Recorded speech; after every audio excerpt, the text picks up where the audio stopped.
Hey teachers, I put together a goal setting journal for you. This is something that you could work on over winter break.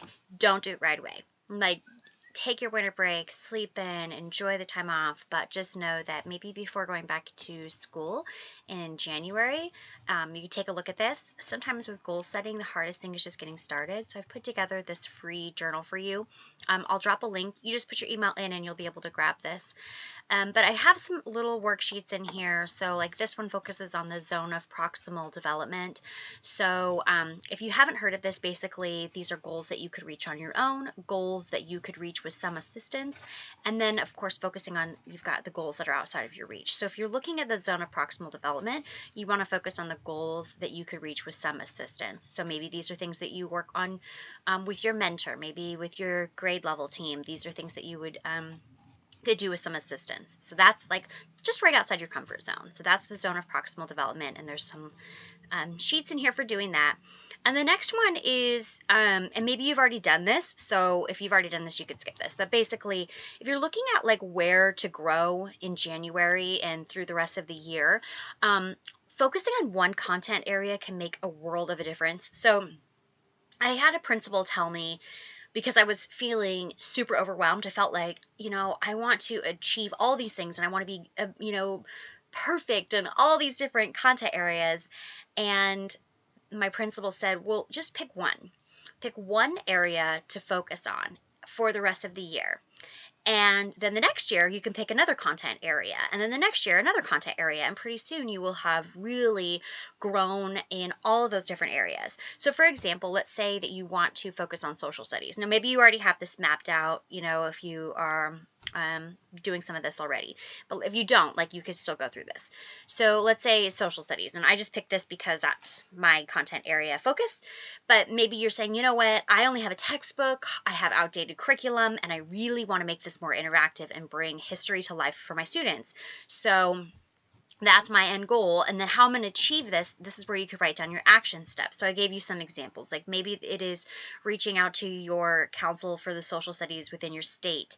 Maybe it's joining an online community. Maybe it's going to professional development. These are things like within your zone of proximal development. So like maybe you are going to your principal and asking if they would fund a professional development for you to attend, those sorts of things. And then the next thing are things to iterate. And things to iterate, basically what this means is like, as a teacher, we always have to pivot. Like something that works one time may not work later. And so to iterate something is just to create something new or to make changes based on what you're already doing. So here's an example. You're already doing classroom management, right?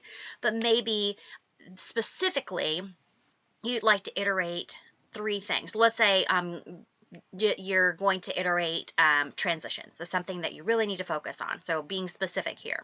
And if you haven't jumped on and watched within the group, we have the classroom management series from Jenna.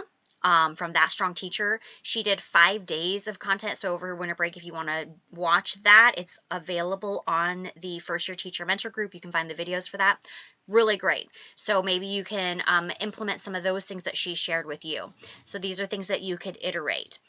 And then the next thing I have for you is the GWOP method. And this is kind of like SMART goals, but I actually really love this a lot better because you're identifying the goal, why you want to set the goal, and then you are identifying obstacles that might get in the way. What are the challenges or setbacks that you might have to overcome? And then you think about the process. So I just gave an example, like let's say you want to leave school by 4:30 on Tuesdays and Wednesdays, and really that has to do with your priorities. Maybe you want to spend more time with family. Maybe you are tired of missing your kids' sports games. And then you would look at the obstacles. Maybe that means that you are having to take some work home. Maybe that you are going to have to not chat with that teacher colleague after school on those days. And so the process of that might be you set an alarm. Maybe you let your colleagues know, hey, I'm leaving early on 4:30 on Tuesdays and Wednesdays. If you have something you want to chat with me about, can you either just text me and we'll catch up with that later? And then the last thing is maybe you come up with a batching system to get ahead on your lesson plans. If you haven't watched Jennifer Martinez's session on getting organized and lesson planning, it's from last year. So actually, I think it was October of 2021 or so. She has an amazing session that you can jump back on and watch all about that, getting organized and working on how you can lesson plan effectively. So here's some things for you. And then the last thing I have in this little goal setting journal are setting 72-hour goals. And really, this is about getting the momentum going. What can you do within the next 72 hours to accomplish your goals? Like, what can you do that is so, so, so easy? It would be so ridiculous or silly to not do it. Super easy one. You want to start drinking more water. What can you do? Fill a water bottle and start drinking water every 20 minutes, you know? So those are the 72-hour goals that I have listed in here. So this is available for you. Again, don't start it right away. Like, enjoy your winter break, but maybe right before you go back to school, consider spending some time setting goals before you jump into the new year.